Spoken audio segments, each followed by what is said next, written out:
किसी व्यक्ति विशेष की बातों के संदर्भ में कुछ नहीं कहूंगा, लेकिन अपने अनुभव के आधार पर कहना चाहूंगा कि यह नितांत असत्य, बेबुनियाद, आधारहीन, nothing can be more false than this.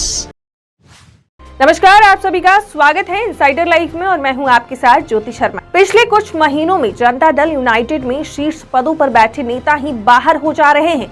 कभी जदयू के राष्ट्रीय अध्यक्ष रहे आरसीपी सिंह हो या जदयू संसदीय बोर्ड के अध्यक्ष उपेंद्र कुशवाहा, दोनों अब पार्टी से बाहर हैं। दोनों पर आरोप एक ही है कि वे भाजपा के करीब होते हुए जदयू को नुकसान पहुंचा रहे थे।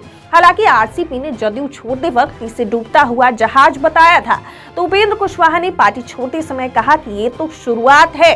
तो कहीं इन दोनों की बात सच तो नहीं हो रही, ये बड़ा सवाल है, क्योंकि जदयू नेता व राज्यसभा के उपसभापति हरिवंश नारायण सिंह के खिलाफ भी पार्टी में माहौल बनने लगा है। आरसीपी सिंह और उपेंद्र कुशवाहा दोनों के मामले में आगे बढ़कर विरोध की बोली की शुरुआत जदयू के राष्ट्रीय अध्यक्ष ललन सिंह ने की।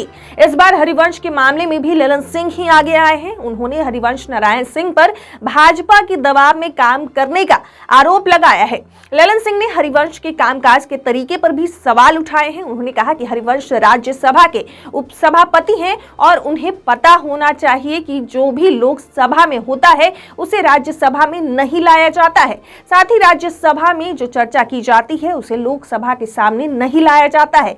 लेकिन जिस तरह से इन दिनों सरकार चलाई जा रही है, यह संभव है कि किसी ने हरिवंश पर कुछ कहने के लिए दबाव डाला हो। राज्यसभा के उपसभापति हरिवंश नारायण सिंह पर जदयू के राष्ट्रीय अध्यक्ष ललन सिंह खासे नाराज है। नाराजगी का स्तर यह है कि ललन सिंह ने हरिवंश को नैतिकता का पाठ भी पढ़ा दिया। उन्होंने कहा कि सरकार के दबाव में हरिवंश आ गए होंगे, इसलिए उन्होंने राहुल गांधी पर टिप्पणी की। यह नैतिकता के खिलाफ है। दरअसल हरिवंश से नाराजगी के पीछे का कारण उनका राहुल गांधी पर दिया गया एक बयान है। राहुल गांधी ने अपने लंदन दौरे के दौरान भारत में लोकतंत्र और मीडिया की स्थिति पर नकारात्मक टिप्पणी की थी।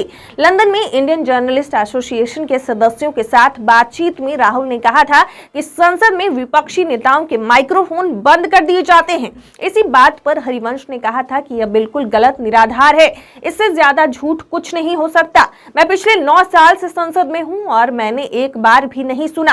उन्होंने आगे कहा कि जहां तक मुझे पता है, न तो संसद के अंदर और न ही बाहर किसी ने कभी ऐसा कहा है। इससे ज्यादा असत्यापित कुछ भी नहीं हो सकता। मैं किसी व्यक्ति विशेष की बातों के संदर्भ में कुछ नहीं कहूंगा, लेकिन अपने अनुभव के आधार पर कहना चाहूंगा कि यह नितांत असत्य, बेबुनियाद, आधारहीन, nothing can be more false than this.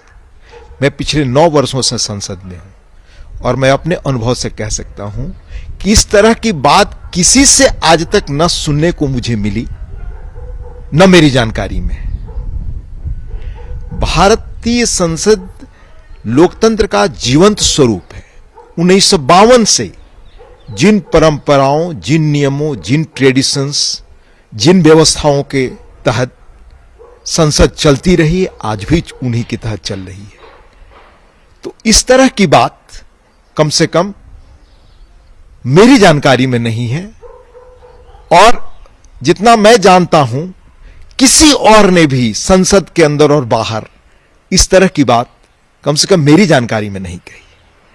इसलिए जैसा मैंने कहा, नितांत असत्य, बेबुनियाद, आधारहीन, असत्य, गलत, इससे अप्रमाणित, अपुष्ट कोई और बात नहीं हो सकती।